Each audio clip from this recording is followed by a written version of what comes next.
Pakistan is a graveyard for spinners. Even our famous the quartet and Bishan Paji and all have struggled there, and I can imagine why, because the wickets are flat. And what was the ball which was used there? Because you guys have bowled with some of the toughest balls. Sonics, I remember when I started bowling spin, I used to think, how did these guys get wickets with this? Because SG Test is a lot more helpful. SG Test, Dukes in England, very similar. Kookaburra in Australia is always been a nightmare for all of us, because after 15 overs, by the time the fast bowlers finish, there's hardly any seam in it. It's not a round ball. It's actually a squarish ball. Pakistan, they used to have that grace very similar to Sonic. So how was that experience for you? See, when I went for the first tour on Pakistan, they were using the Dukes. So that wasn't much of a problem, gripping that ball at that time. As far as Kookaburra is concerned, you said after 15 overs, there's no seam at all. It used to become like a cork ball. We used to play with these cork balls, which didn't have any seams or anything. So that becomes all the more difficult. So that's a bigger challenge for the spinners. If there is a bit of seam, like the SG ball now, it becomes easier, because when the ball is going to pitch on the seam, you're going to get that bounce. And that is why with the SG ball, you get a lot of bounce. The Sonics balls, when we started playing cricket and played first class cricket, they used to just keep going flat, because they were so hard. They were hard, like, yes. Yeah, they used to peel off as well. That skin also used to peel off. That glazy skin used to peel off. That glazy skin used to peel off, and the seam that they used to have, it used to cut your finger very quickly. Cut your finger, correct. Yeah, so you got to have your fingers, the spirits and everything ready all the time. And there were times that, you have to have a band-aid, and then the batsman would say that, get that band-aid off. And it used to become difficult gripping the ball. So I think times have changed a lot now. The youngsters these days straight away get these SG balls, even though I've heard that the quality of these balls is not very good these days. So when in my last stages of my cricket career, when I bowled with the SG ball, I used to think, wow, if I had this before, I would have got a lot more wickets. So what in 145 games you wanted 1,000 wickets? You already have so many wickets. I should have got 1,000 wickets, yes, for the quality I had. And, because when I watch my videos now, I go, wow, how could you do that? How could you do that? But I messed it up, and, people tell me that so-and-so got you dropped, so-and-so got you dropped. No, it was my fault, because, to reach the top is not very difficult. To stay there, you got to work 10 times harder. And, in our conversation earlier, I said Bishan Paji used to say, the more you bowl in the nets, the better you get. I think I didn't take that advice. And if I had taken that advice, probably I would have played a little longer. And 145 first class games, I should have got more than 600 wickets. How important is that strength of character, that self-belief that, nahi, I've been beaten, I've been hit, but I'll still have the last laugh? Mental strength is the most important, especially at international level when you're playing, because at first class level, you don't get the top players from every team. Like if you're playing against a country, you get the top players of that country you're bowling to.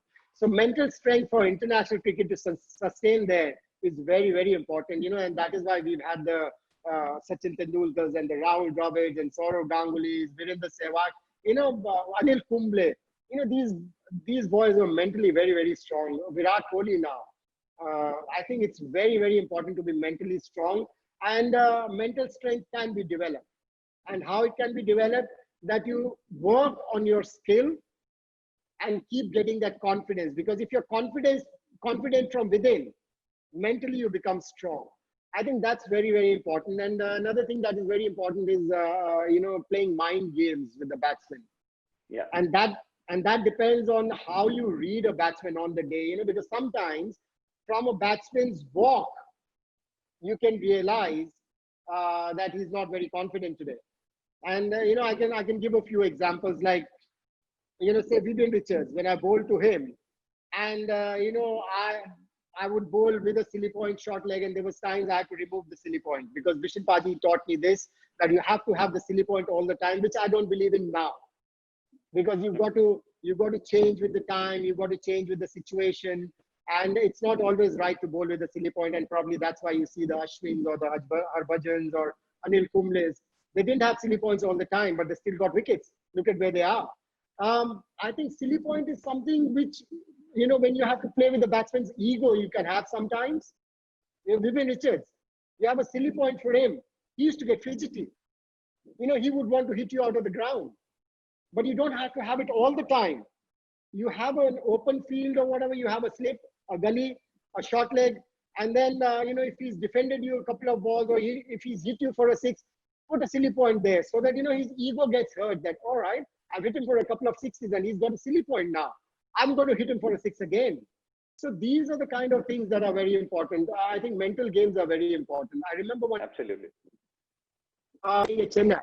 And before lunch, I got a wicket, and then Javed Mian against Pakistan. He came into bat, and he had to face only 3 balls, and he got beat on the on 2 deliveries. The ball turned right from in front of his face, and then the second time, I just went, oh, and he said, "Kya chilla raha hai?" He used to speak like that. Yeah. So kya ho gaya, and all that. So I said, you come after lunch, and I'll tell you kya ho gaya. And after lunch, when we came, the first thing Javed Mianda did was when we were walking in, he put his arm around my neck because he knew that I was bowling really well. So he tried to, befriend me. He wanted to be friends with me at that time. So these are the kind of games sometimes you play with the batsman. Sometimes, for a batsman, you try to bowl to their strength. Let them hit you for a couple of boundaries. I remember 1987 World Cup. I got Jeff Marsh stumped in Delhi. He hit me for a couple of boundaries. I said, now this is a great opportunity. I said, I'm going to get hit for another one. Because sometimes you've got to enjoy getting hit as well. I'm going to get hit for another one. I just flighted the ball again. He stepped out and we were shaking hands and he was back in the pavilion. He got stumped. England's Robinson in the semi-finals in Mumbai, same thing happened. He hit me for 2 boundaries. I said, okay, hit me for another one. He got stumped. Martin from New Zealand, great player of spin bowling. He used to pick up the short balls so quickly. I just flighted the ball because he had hit me for a couple of boundaries, one on the front foot, one on the back foot. I said, I want to get hit for another boundary. Let me see if he can hit me. Because, my coach always used to tell me that if the batsman is not hitting the ball in the middle of the bat, he's not getting the confidence. So sometimes you got to play games like that. Sometimes you bowl to the strength of the batsman. Sometimes you play with the egos. And, some days you'll win, some days you'll lose because some days you might get hit. And, people will come and say, oh, you didn't bowl well. But then if I knew what I was doing, I would take that. Yeah, I think that is one gamble which as a spinner you always do. Spinners are the biggest gamblers.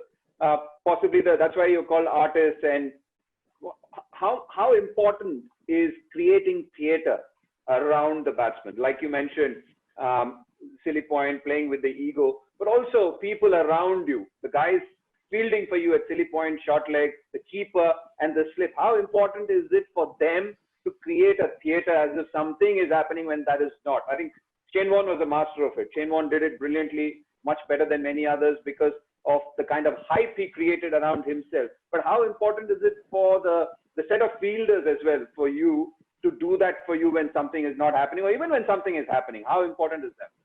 I think it's very, very important, because if your wicket keeper, silly point, slip, short leg, these guys are saying something or the other all the time. It's very, very important because, you've got to disturb the batsman's thinking mind because he's thinking all the time about something. And if you're getting that chitter chatter all the time, then, you start getting worked up. And I was lucky, when I played for Delhi, I had Surinder Khanna, wicket keeper, Kirti Azad, first slip, Bhaskar Pillai, silly point, and, Bantu Singh or somebody or the other at short leg who were all the time saying something or the other. Arey, ball mein se awaaz aa rahi hai, furr ho rahi hai. Is that, all those things, they did make a lot of difference. And I think that is what I missed at international level because I couldn't tell anybody to make a noise. I mean, I was lucky that, when I played international cricket, Kiran More was there behind the stumps. Yeah. When he was there, he would make a lot of noise and try and disturb the batsman's concentration. But otherwise, Sunny Bhai slip, never said much. Then, who were at silly point and short leg, they didn't say much.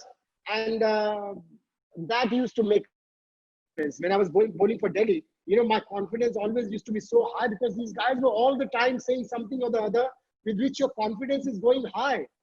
Even if you bowled a bad ball, they would say, अरे इतनी अच्छी ball नहीं थी लेकिन फिर भी wicket taking थी. Can you imagine your confidence? So Yeah. I think these kind of things do make a difference. You know, you have to, you know, as you use the word theater, beautiful word you use, is very, very important. But yeah, one thing which I always wanted to ask you is that would you do that to every batsman, or would you only look at the batsman and then do that chatter? Because imagine doing a lot of chatter to Sachin Tendulkar for that matter. That will actually steal him up. Possibly Miandad himself was somebody who spoke, like Ajay Jadeja used to speak to everybody to feel right their nerves. So as a bowler or as a set of fielders, would you say we have to do this to everybody, or you pick and chose batsmen to do that to? No, different medicine for different people. I mean, you know, you can't give the same medicine to all your patients. So I think, you know, you've hit the nail on the head that you've got to be very careful with whom are you playing games. You know, you took a name, Sachin Tendulkar. Can you imagine if there was this chitter chatter going all the time around Saurav Ganguly or a Rahul Dravid or a Virender Sehwag? You know, the story would have been different. You've just got to give a dose and then keep quiet for some time. Because, you know, these are the batsmen whose concentration level would go very high. You know, if you said anything all the time.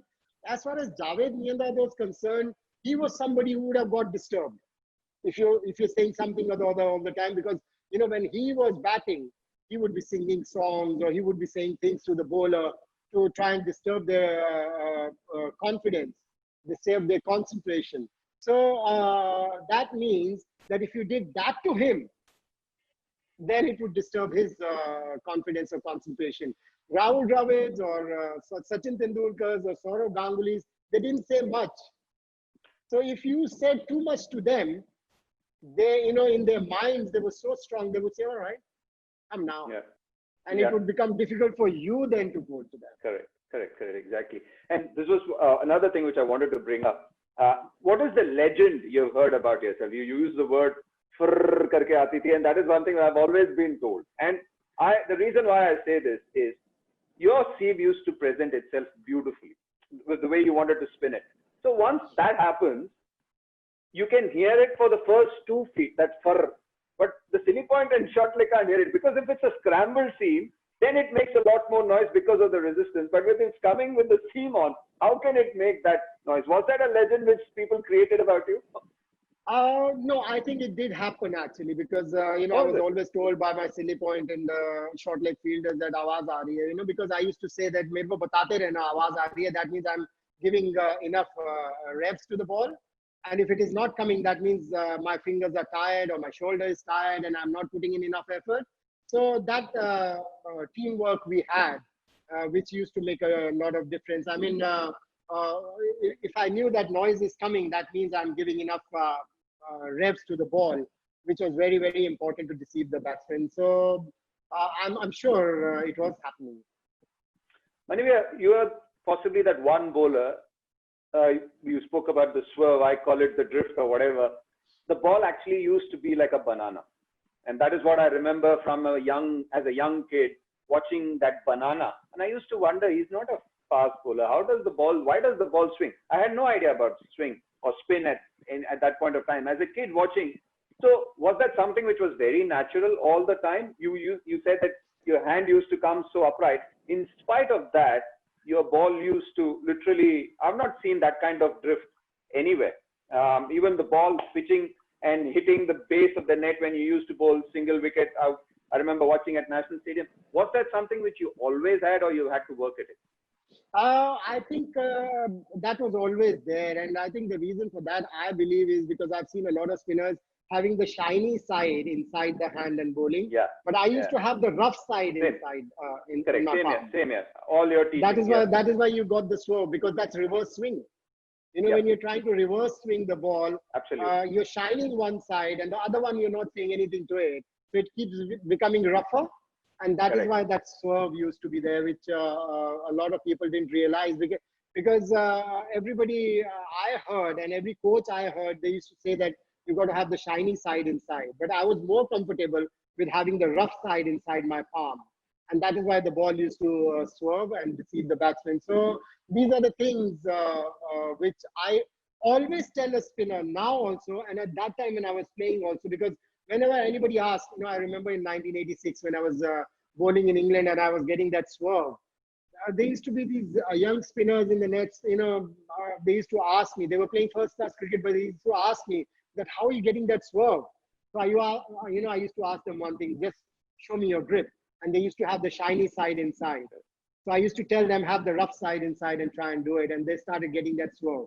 So I think that was one reason that I always had it. But this swerve or, that swing, it started happening more when my arm from high arm went to 11 o'clock. And also I noticed nowadays that lots of spinners, and if you looked at your own action, you might, when you finished, your fingers were literally going past or going beneath your knee.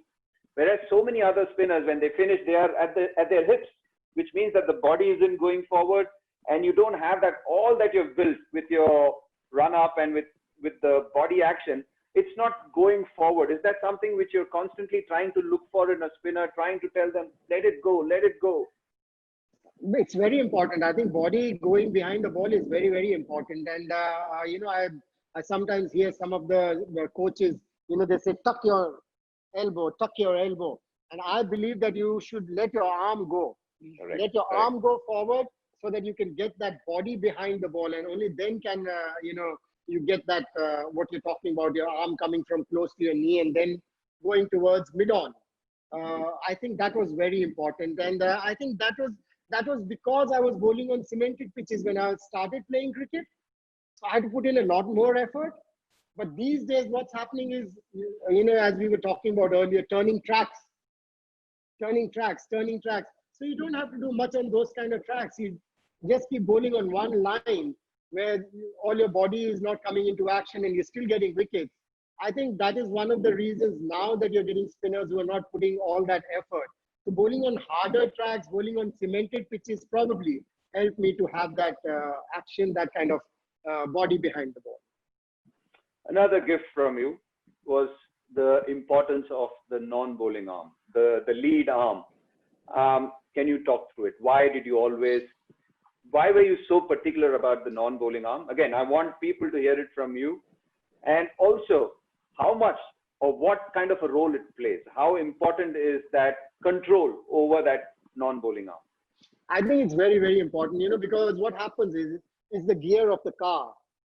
If your bowling arm, you start tucking it, the front arm, you start tucking it, your bowling arm won't go and have that action that you were talking about, the full body behind the ball. If this goes forward, then because your bowling arm is always following your non-bowling arm. So it's very, very important to have that control on your bowling arm. And I used to believe that you got to throw it towards the stump in front of you where you want to pitch the ball. And then your bowling arm will automatically, if your ball is releasing right from your hand, it will automatically go where you want it to go. So that is why I used to, say that the front arm is the most important for any bowler. And if you've got your front arm right, your bowling arm, you don't need to put too much effort. Maninder, you also used to add one more thing, that the front arm has to go down slowly, which Paji also always used to say, that the front arm goes slowly, the bowling arm comes quicker. Yes, I used to say that, but now if some kid comes to me, I don't say that to him because because what happens. I'll tell you what happens. I all along my career, I was listening to different coaches, how they try to teach their kids. And, somebody once asked me, and, he was saying to all the spinners, when you bowl, your thumb is very important. Your ball should be touching it. And, I started seeing that all the spinners were started trying to concentrate more on the thumb instead of your spinning fingers more, because thumb automatically comes into the picture. You were a brilliant fielder, but how did you have such a gun arm? How did you have such a rocket arm?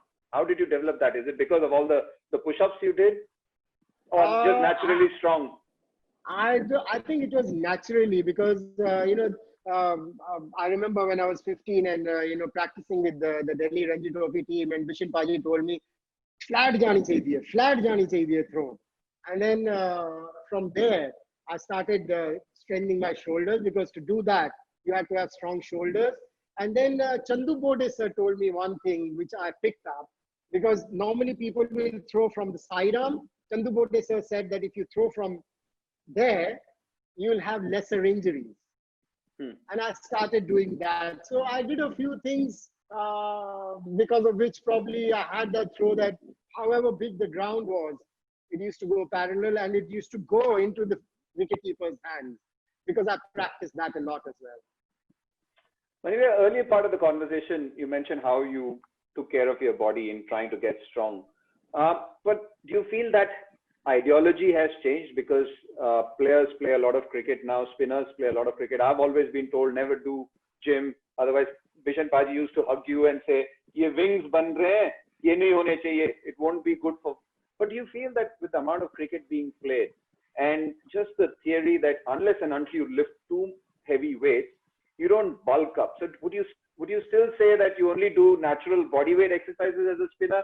Or would you say if some trainer can taper your needs as a spinner, you can still get on and do some weights? Have you changed your ideology on that? See, it's very important to tell the trainers, whoever is in the gym with you, that what is required. When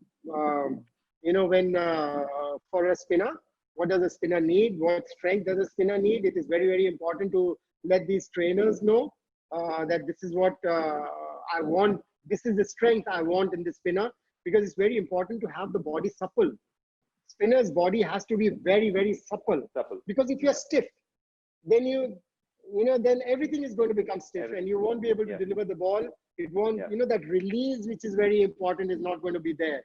So I still believe that using your own body weight in whatever you're doing for a spinner will be more effective.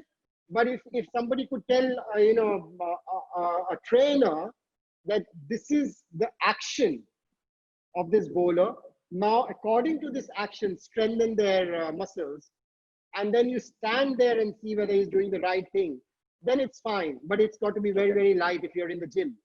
But I would still say use your own body weight to strengthen your muscles. Okay. Maninder, throughout your cricketing career, was there any type of batsman you enjoyed? Like, say, did you prefer bowling to a right-hander or a left-hander? Did you have any preference that way? Because many people feel, and I still keep saying, and you must have heard me on commentary, that it's not as if a left-arm spinner can't bowl to a left-hander. It's not that way, especially in a 4-day, 5-day format. I feel I'm more in play against a left-hander than a right-hander. I don't know what your thoughts are. Did you find that bowling to a right-hander was easy or bowling to a left-hander was easy? I found it bowling easier to a left-hander, actually. Just bowl into the rough and let the pitch do the rest. I think this myth has been created by some of the captains who have become great captains, actually. If you see their records, if you see Maninder Singh Dhoni, he's got such a fantastic record. And, he's given us so much pleasure. So we always think that he'll always do everything right. And he created this myth that a left-arm spinner is only good against a right-hander, a right-arm spinner is only good against a left-hander. And it has become a myth all around.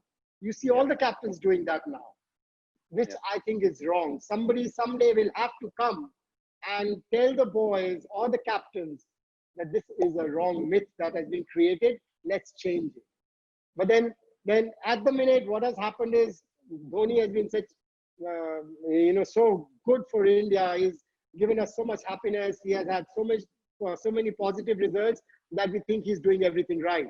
Another small thing that I've noticed now all the time, when an off spinner is bowling, backward shot leg. Yeah. I always believe that if you have a backward shot leg for a left-hander, for an off spinner, what he's going to do? His line is going to be off in middle. Yeah. Middle and leg. For a left-hander or for a right-hander? For a right-hander. If you have a backward shot leg. Got you. Yeah, I got you. Yeah. Whereas if an off spinner is trying to pitch outside the off stump, slightly outside the off stump, I'm not saying too far out, he'll be more effective. So if you don't have that fielder, instead of that fielder, you have that fielder at silly point, the bowler's line will change. So, but Maninder Singh Dhoni had that backward short leg. I see all the captains in the world doing that to off spinners now. If an off spinner is bowling to a right-hander, everybody's got a backward short leg. Got you. It's fine if the wicket's turning and bouncing, then you can have a backward short leg. But on good tracks, I don't think, as you're saying, once you have that fielder in your peripheral vision, your natural tendency is to start drifting to middle and off and middle and leg more than anything else, rather than coming out. Manivya, one thing which I said in the beginning part of our conversation, or the earlier part of the conversation, was how you played very early. Bishan Paji has always advocated that with the white ball cricket, or the amount of white ball cricket, the reason why we are not producing good spinners in India are because everybody wants to play white ball cricket. We have always spoken about how important technique is, learning the right way is. So do you feel, and this has been my feeling, you can correct me if I'm wrong, I've always felt that, can India for a long time keep away these young bowlers from playing playing white ball cricket? Just play days games with short leg, silly point, people up, get hit. Only when you get hit, your survival instinct kicks in. And once you have learned to bowl the correct way, then you can dart. But if you have only learned to dart, which is what the need of the hour is in white ball cricket, then when they slow the ball down, it's like literally a baby throwing a napkin. There's nothing in it. There's no drop. There's no bite. Do you agree with it, or do you feel that, no, Kartik, the need of the hour is, if the kid wants to play white ball cricket, so be it? I believe in changing with the times, to be very honest. I mean, how do you stop a kid who's looking to play just... No, I'm just saying that till 1920, till the time they mature, till the time they learn it that way, they can continue to play 4-day cricket, 5-day cricket, but once they... Or you don't agree with it? Yeah, but Kartik, the thing is, if somebody at the age of 17 is getting picked by some IPL team for a price of 1 crore or 2 crores or 50 lakhs, how do you stop anybody doing that? So the the mind has changed basically, because I go to so many academies and I hear the coaches say, "Hey, ऐसे करता रहे, कहीं ना कहीं T20 में खेल जाएगा, कहीं ना कहीं किसी IPL team में आ जाएगा, जिंदगी बन जाएगी." So, if the kid is being told that at the age of 14, 15, how are you going to change it? So I agree with you. That's what I'm saying. If somebody can change it, can somebody change it? Because then we are lamenting that our spin cupboard is bare. We don't find the old-fashioned guys. Like, how many Nathan Lyons do you see in modern day cricket? After Graham Swans went, there's only one Nathan Lyon who bowls that way and still gets wickets. Yeah, but Nathan Lyon is being looked after by Australia very well. That's exactly what I'm saying. So can we not do something? We can do that. I mean, but that is at the international level. What happens when you're going at the academies and your coaches are telling you when you're just 13, 14, 15, कि ऐसे dart करता रहे, कहीं ना कहीं IPL में कभी ना कभी 2-3 साल में नंबर लग जाएगा, खेल जाएगा. What do you do then? Things have to change at the grassroots level, at that level, when you're just 13, 14, when you're developing your mind. So yeah, that's exactly what I meant. Yeah, I find it very difficult. I don't know how that can happen, because I'm not very optimistic about it. I think it's going to be very difficult to change that kind of mindset, because the coaches now, there's so many. It's very difficult to change that mindset of the coaches. In our times, there were 5 coaches or 4 coaches in Delhi, and they were all telling their bowlers teaching their bowlers how to get wickets. Now all the coaches are telling you how to stop runs. So things have changed. So I think what you're thinking is right. I also think like that, but I have adjusted my mind according to the time that this can't be changed. It's very, very difficult to change this. No, and the reason I also say that is, you watch 4-day, 5-day cricket, Ranji Trophy nowadays, that if one batsman has to just run at you once, the long on, long off comes, there's deep point, deep mid-wicket, then it's, imagine bowling to some great batsman. They would do that once. They would check you out mentally, and the whole day they'll keep milking singles. So that confidence of the captain, that skill of the bowler, all goes away because they're used to doing this then. That's become the norm of the game now, because you've got your long offs and the long ons, deep mid-wicket, you've got a deep point fielder, and then you start darting the ball in. Exactly. Okay, you've got these, but you still try and flight the ball to get wickets. Correct. Invite the batsman to hit you. You've got your protections, but after getting the protections, you become flatter. but that's the mindset. I think it's very, very difficult to change that kind of mindset. I mean, you've got to have the right people, right coaches, or you've got to play with the right kind of people. I mean, I can give you an example. Virat Kohli is one cricketer that I know of in today's cricket who's learned so much from playing with the greats like the Sachin Tendulkars, Rahul Dravid, Saurav Ganguly. He's taken everybody's qualities. So it's very difficult for a cricketer to self-motivate yourself. You've got to have somebody or the other who you need to motivate you. And I don't think there's many motivators these days. It's been wonderful chatting with you, Maninder. Before I let you go, there's one thing, if I have to ask you, what would be your takeaways from your cricketing career, from your career per se, I mean, including international and domestic cricket, from the time you started till the time you finished? I know you could have played a lot longer and you wanted to play a lot longer. What are your takeaways which you would tell the modern day kids? Things which sometimes are not in any book. These are things which are from experience. And as I said, for me, one good thing which happened in my life was you guys. And just with unswerving faith, follow. So I hope that there are lots of people who can take these words from you, because again, you can teach technique, but experience and all these things, these nuggets which have flowed from you, they're not written in any book. So what are your takeaways from your life, and what would you tell the youngsters of today to follow from that? See, one thing is very important. You know it all. That's absolutely a negative. Because I have suffered from it. That should go. I think when you're 16, 17, 18, 19, 20, and when you start thinking, inko kya pata hai, I know it all. I think that should go. As you said, you've got to have gurus you follow, and you have ears to everybody. Listen to everybody, and then see what suits you and what you can do, or what will help you. I think that's very important. So, following somebody is very important, but you've got to know that, yes, I want to follow him, but this is not suiting me. So you've got to self-analyze yourself also. For that, you've got to be a lot more focused. So I think these are the kind of things that are very, very important. I mean, these are the things you keep learning all throughout your life. I'm still learning, to be very honest. There are times I still feel that, I know it. What he's telling me is wrong. Instead of taking it that, if somebody's given me a suggestion, let me sit, think about it, and then make a decision instead of making a decision there and then, no, I'm right. He doesn't know anything.